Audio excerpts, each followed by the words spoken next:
Hey guys, we have the full moon total lunar eclipse at 22 degrees of Scorpio happening on May 15th at 9:13 p.m. Pacific, which is 12:18 a.m. Eastern. Check your local time to see when this lunation is occurring for you. So Eastern time, the moon would be happening on May 16th for you. Pacific time, it will be on the 15th. Always check your local time to see what time and day this lunation is happening in your area. So we have eclipse number 2 for the spring season, and this lunation is definitely an interesting one. It is a total eclipse. It's not like the partial eclipse we had for the solar eclipse back on April 30th for Taurus. This moon has more of a sting to it than the Taurus one did, and the Taurus one had some extra ease. I'm not saying that we won't have some harmonious alignments during this one, but this eclipse is definitely more edgier than the last one. Even looking at the vibes on the graph, we've got some big solitude energy going on, and that solitude energy is going on from the 15th to the 16th. It is definitely peaking out on the 15th. This is going to definitely be one of those lunations where you are needing some space, you are needing time to contemplate, you're just needing time to make sense of things and just retreat and analyze and do your research on something that may be crucial for you. And with the steady stream of mental energy, even though it's low mental energy, it's almost kind of like not having the bandwidth to deal with people and not being able to just really be with it when it comes to conversation, not feeling like your sharp self. So this could also contribute to just needing some space. There's also a steady stream of psychic energy as well. So when that happens too, it just tends to bring an introverted vibe. I mean, obviously we're connected to our intuition and our psychic abilities. Our dreamland is definitely vivid when this is happening, especially during a lunation and an eclipse at that. So this could definitely be one of those times where you're picking up things intuitively. You may be sensitive to energies. You may be picking up things within your dreams or having prophetic dreams as a result over the next couple of days from this eclipse. So it can feel a little bit weird. And oddly, there is a steady stream, a low amount of social vibes in terms of getting together with family and friends, but it's a low amount, so it may be minimal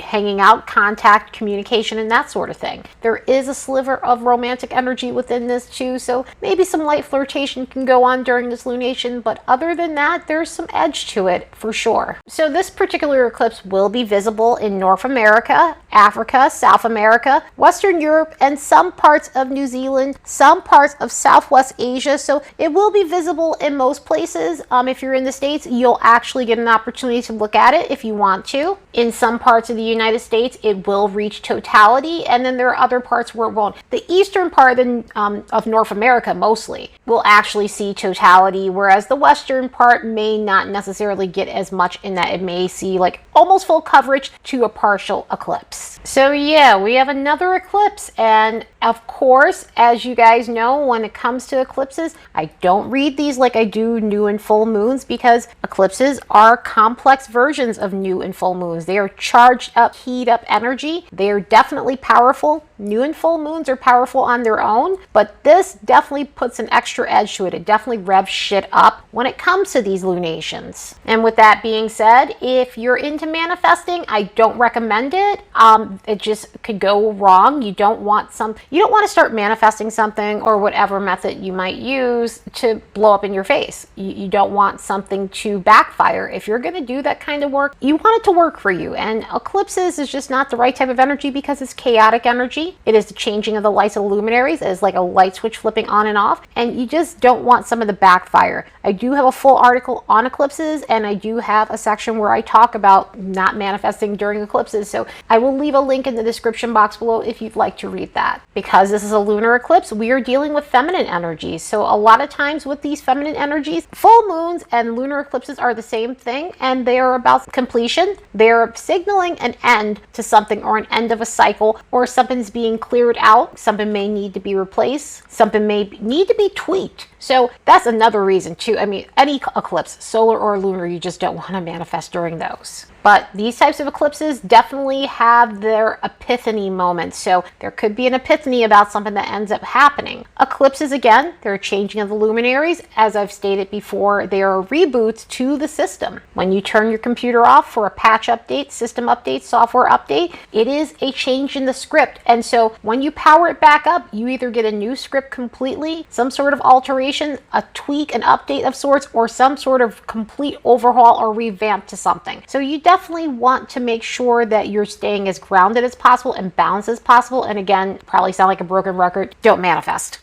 So instead of reading this the way I would normally, let's look at what can possibly occur during this full moon. What can possibly change? Changes might have occurred over the last 6 months or more regarding Scorpio energy in your life. This eclipse could be a time where we decide that we need to really work through issues that we've repressed, situations we repressed, emotions we repressed, thoughts we've repressed. And in a healthy way, of course, finding the right coping skills, looking at ways where we can detox from what we've been through. And it could be detox in any ways. It could be detox in the sense of detoxing our mind of a lot of cluttered thoughts, or detoxing from things that prevent us from being focused. Of course, this could result in wanting to do a body detox as well. This could be a period where you're looking at where you've set some hardcore boundaries with other people, where you're learning how to say no, where you're learning how to stand in your personal power. This could also be a time where, you are actually feeling like you have the confidence to stand up for yourself in extreme situations. This could have been a moment of spiritual awakening in some sort of way, and, maybe in some ways, some sort of shadow work or some sort of dark night of the soul that you might have been going through. And this could be, a period where you're finally making sense of some of those things, or you're finally coming to a point where you feel grounded enough to understand the spiritual awakening that you're possibly going through or might go through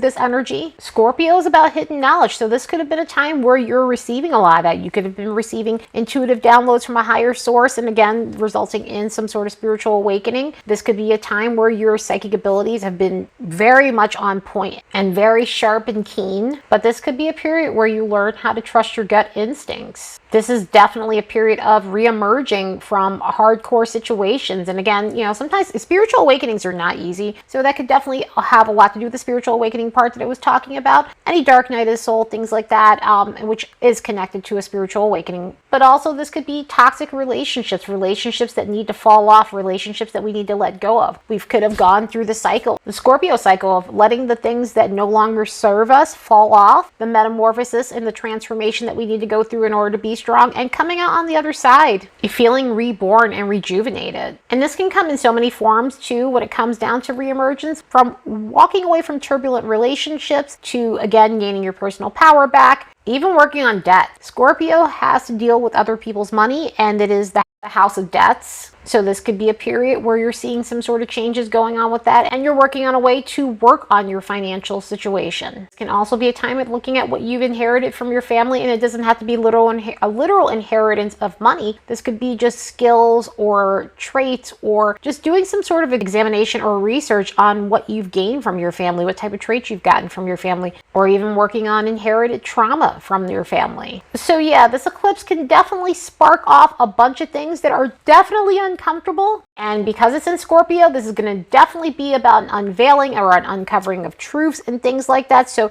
don't at all be surprised if some uncomfortable truths come out around you with this lunation, with this eclipse itself. So it can definitely drudge up things that were hidden beneath the surface. So it can get sticky like that. It can be uncomfortable. So do the best you can through this lunation with some of the intense energies that can come from this. Let's look at the transits and see what else we can expect from this lunation. As a reminder, don't forget to like and subscribe, and also share, because it does help this channel grow. Also, if you'd like to support the hard work of this channel, you can do so by buying me a fresh cup of coffee.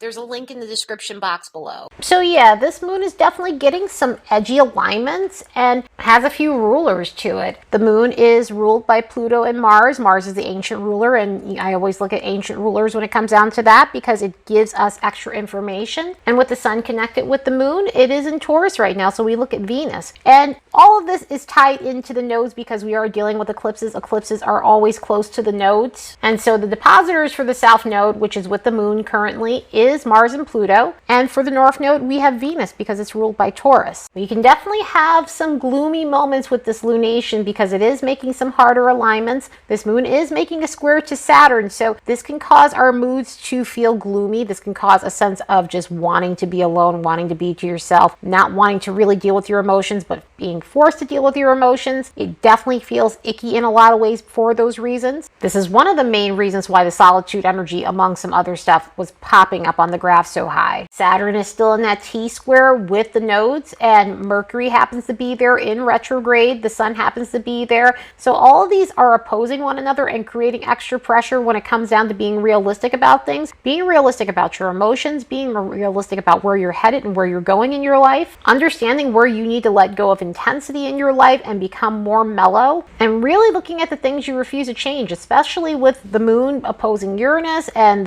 Uranus being at the nodes. It hasn't quite perfected, but it's close enough to make an impact. This could definitely cause a lot of shifts and changes that are uncomfortable that maybe you're not ready to do, but at this point in time, it feels almost like a hand is being forced. So this could be really uncomfortable energy. On top of that, the ancient ruler Mars is semi-square Saturn in this, along with Jupiter and Neptune in a conjunction to Mars. Really need to watch our impulsivity when it comes down to things, when it comes down to not being realistic about our lifestyle and the choices that we're making, and just rushing in head first because we feel overly confident or we have a false sense of confidence that we need to work through. We have to definitely make sure that we're not being too grandiose in our thinking and feeling like we can't possibly lose. You know, it's okay to have a winner's attitude and be confident, but you definitely want to make sure it's coming from a realistic place, especially with this energy. But there are some mitigating factors to this. Luckily, this moon is making harmonious alignments to Mars, Jupiter, Pluto, and Neptune, which will hopefully help us take action on the things that we need to shift in our lives, the things that need to be transformed, what type of journey we're starting, and how to restore faith back in ourselves. Mars is making a sextile and trine to the nodal axis, so